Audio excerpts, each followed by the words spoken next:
கலை அறிவியல் கல்லூரியின் 38வது பட்டமளிப்பு விழா.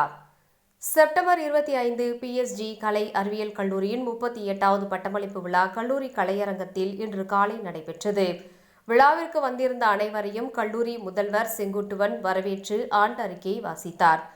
நிகழ்ச்சியினை PSG அறக்கட்டளையின் நிர்வாக அரங்காவலர் கோபாலகிருஷ்ணன் தொடங்கி வைத்தார்.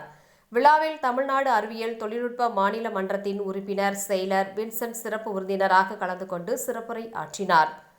விழாவில் முனைவர் பட்டங்களும் 1040 முதுகலை பட்டங்களும் வழங்கப்பட்டன. முதல் மதிப்பெண் பெற்ற 32 மாணவர்களுக்கு பதக்கங்களையும் சான்றுகளையும் சிறப்பு விருந்தினர் வழங்கினார். ஊட்டச்சத்துவியல் துறை தலைவர் உத்ரா நன்றி உரை வழங்கினார்.